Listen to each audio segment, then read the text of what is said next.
তৃণমূল নেতা, তিনি বলছেন 1 কোটি নাম বাদ যাবে, চন্দ্রনাথ সিনহা। দেখুন, এটা তো সবাই বলেছে, যেহেতু পূর্ব অভিজ্ঞতা এবং বর্তমান পরিস্থিতির নিরিখে। পূর্ব অভিজ্ঞতা বলে 2002 সালে যে লাস্ট এসআইআর হয়েছিল পশ্চিমবঙ্গে 26 লক্ষ নাম বাদ দিয়েছিল,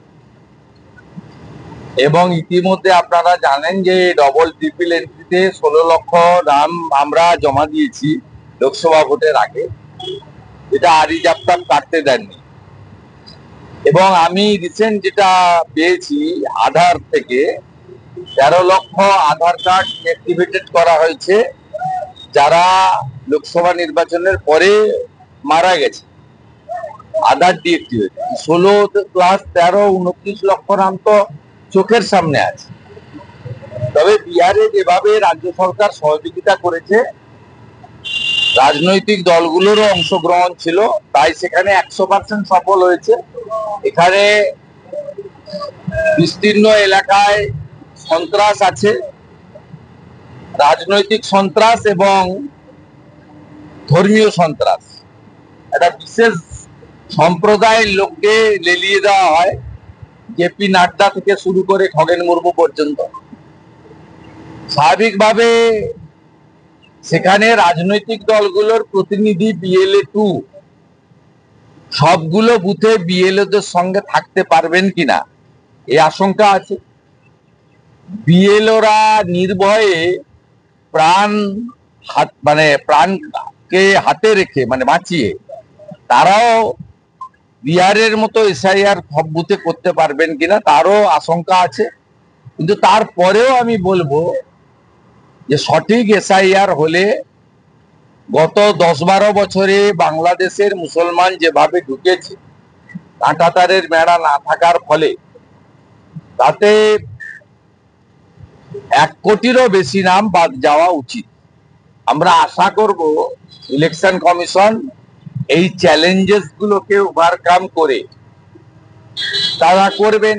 আর আমরা এই রাজ্যের প্রিন্সিপাল অপোজিশন পার্টি হিসেবে প্রায় 40%-এর কাছাকাছি ভোটার আছে বিজেপির সঙ্গে।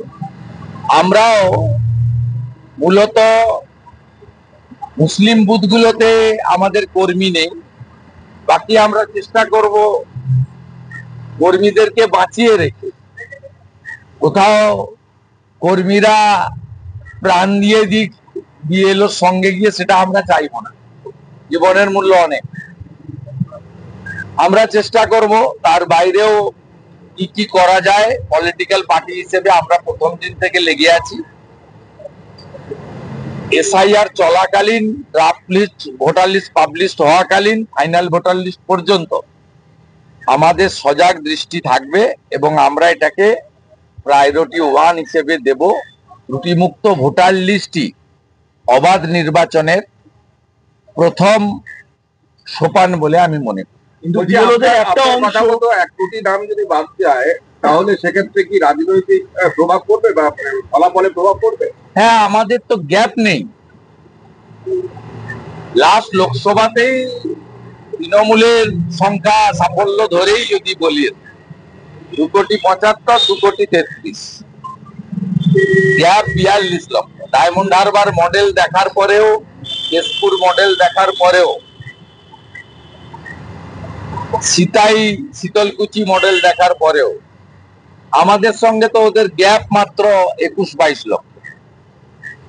এবং বেলা 2টো থেকে 4:30 প্রত্যেকটা ফেজে 4-5 হাজার করে ক্যামেরা বন্ধ ছিল। এ তো প্রমাণিত হয়ে গেছে। সেই কারণে আগের এজেন্সিকে ব্ল্যাকলিস্টেড করেছে, তার 1.5 কোটি টাকা ফাইন কেটে নিয়েছে ইলেকশন কমিশন। ওই পার্টি সিঙ্গেল বেঞ্চে গেছিল, সিঙ্গেল বেঞ্চে উনার পিটিশন সেটিসফাইড হয়েছে, ডিভিশন বেঞ্চে মামলা পেন্ডিং আছে এবং এটা অনেক দূর পর্যন্ত যাবে।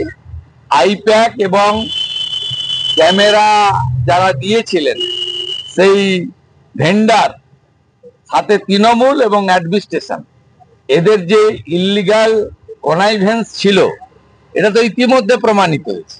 তারপরে তো কোনো গ্যাপ নেই। আর এসআইআর যে কোনো দিন যে কোনো মুহূর্তে করতে ইলেকশন কমিশনের সামনেও আইনি কোনো বাধা নেই। গত 7 তারিখে সুপ্রিম কোর্ট বলে দিয়েছে এসআইআর এ তারা হস্তক্ষেপ করবে না।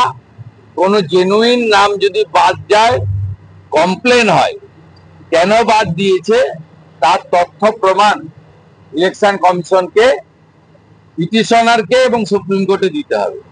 বিহার কেন্দ্রিক যে অর্ডার হয়েছে তাতে ইলেকশন কমিশনের কাছে এই মুহূর্তে কোনো বার নেই।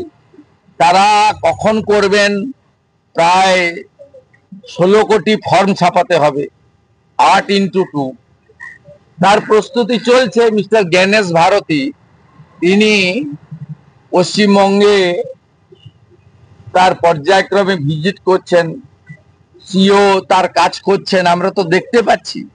নড়াচড়া হচ্ছে, প্রস্তুতি হচ্ছে, আমরা সবাই এর অপেক্ষায় আছি। কিন্তু ইলেকশন কমিশন যেভাবে